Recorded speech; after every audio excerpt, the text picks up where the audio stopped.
Hello, and welcome to Church at Home with Rachel for Easter Monday, the 10th of April. I'm glad to see you. I hope you had a great long weekend, or having a great long weekend, and that you have found a grace and peace in abundance through this Eastertide. I'd like to share with you today a passage or a devotion from Max Lucado's book, Safe in the Shepherd's Arms, Hope and Encouragement from Psalm 23. This one is called Fill Your Heart with God's Grace, and it begins with a quote from the 17th verse of Psalm 119. Do good to me, your servant, so I can live, so I can obey your word. And Max says, God loves to decorate. God has to decorate. Let him live long enough in a heart, and that heart will begin to change. Portraits of hurt will be replaced with landscapes of grace. Walls of anger will be demolished and shaky foundations restored. God can no more leave a life unchanged than a mother can leave her child's tear untouched. And he says, what is grace? It's what someone gives us out of the goodness of his heart, not out of the perfection of ours. That image of God can no more leave a life unchanged than a mother can leave her child's tear untouched. That's powerful, isn't it?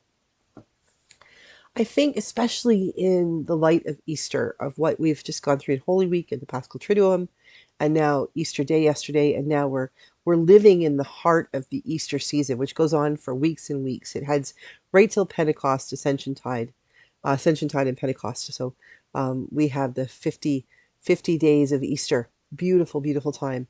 And it coincides with the coming of spring and that incredible feeling we get when we see a crocus or a daffodil pop up out of the ground, or the little snowbells.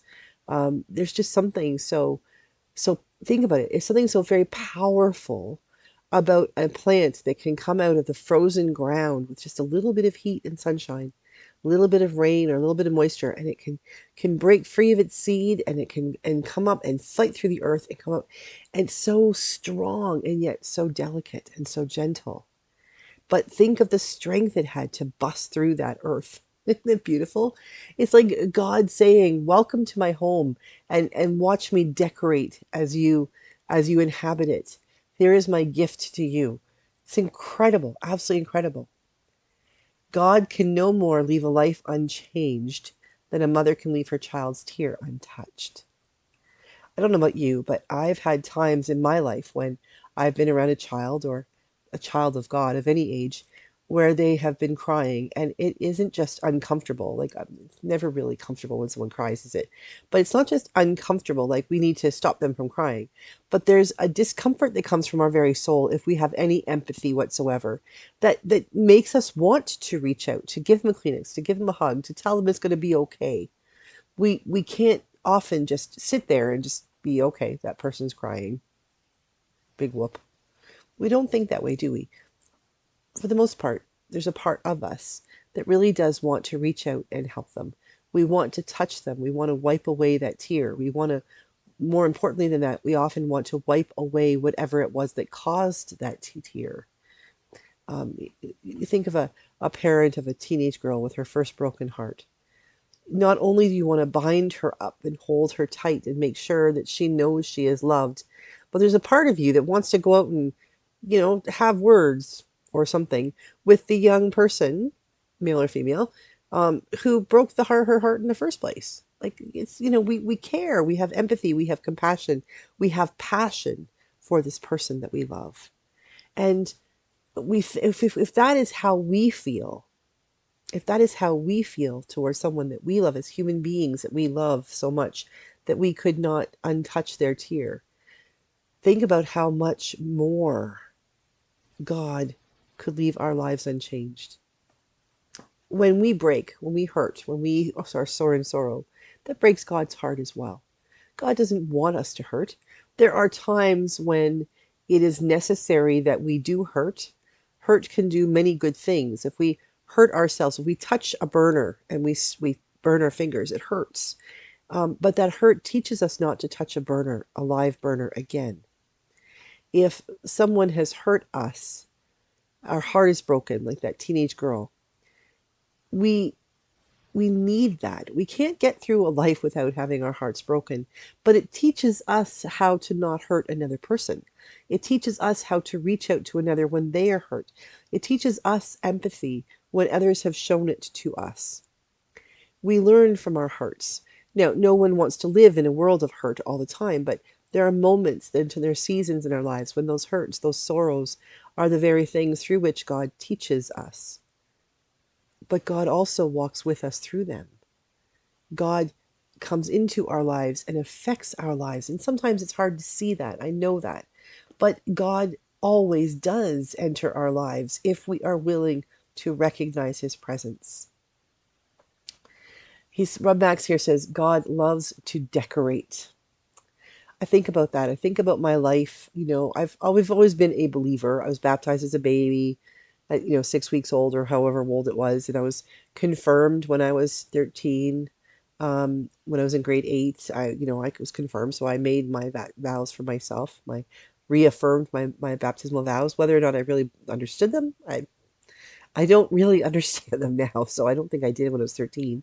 I thought I did. Um, but I remember, even though I've always known Jesus, I've always known God in my life, I've always believed, there have been times when can look backwards and say, in retrospect, I don't think my belief was up here. I think it was more down here. And it goes up and up and up and up. And if the world is if a lifespan is 100 steps, I'm about step 13, I think. I've got a long way to go before I'm right there. Maybe I'm only in step 6, who knows? But when I look back on those previous steps, I see that every time I opened my heart to recognize God's presence, every time I was able, and that's through good things and bad things, I recognized that God decorated my life a little bit more. Maybe, I saw something I saw a new color. I was able to see things just a little bit brighter. I was able to recognize different aspects of life. Every time I grew a little bit more in my faith, it was like God came into my home and added another decoration. Not so much a housewarming present as more of we're going to move from room to room, and we're going to populate this house with beautiful things. As you need them and as you are able to appreciate them, I will give them to you. God seems to be saying. God indeed does love to decorate, and God has decorated my life. It says here that God has to decorate. It's part of God's nature. The thing about to decorate, to make things beautiful, to be creative. Isn't that what all of life is? Let God live long enough in a heart, and that heart will begin to change. Portraits of hurt will be replaced with landscapes of grace. In my life, I've had plenty of things that have broken my heart, that have made me angry, that have made me downright hateful and spiteful. And yet, when I allowed God to enter into my heart, I noticed little bits at a time, and there's still lots of work to be done, obviously, but little bits at a time, those portraits of hurt have been being replaced by landscapes of grace. Those moments that are not coming from me, but they are coming completely, completely 100% from God to fill up a new corner, to fill up a new little nook and cranny with hope and grace and peace and light, with a sense of sensitivity and empathy and compassion. All of these things that make us better human beings. For he says, what is grace? It's what someone gives us out of the goodness of their heart, not out of the perfection of ours. I I can give you things till the cows come home, but they can never they'll never be perfect because nothing coming out of me is perfect. But grace, the grace that God gives us, is a grace that comes from the very goodness of God's heart, and God's heart is perfect. So imagine that grace, what that grace would look like if we allow God's grace to decorate our lives and to fill our hearts. Fill your heart with God's grace. Absolutely. I pray that today, this Easter Monday, this Easter season, is a season in which you allow God to fill your heart with God's beautiful grace, God's creativity, God's artwork.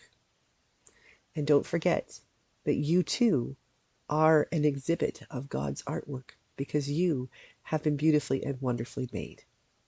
Happy Easter, everybody. Have a great day, and I'll see you again tomorrow for Church at Home with Rachel.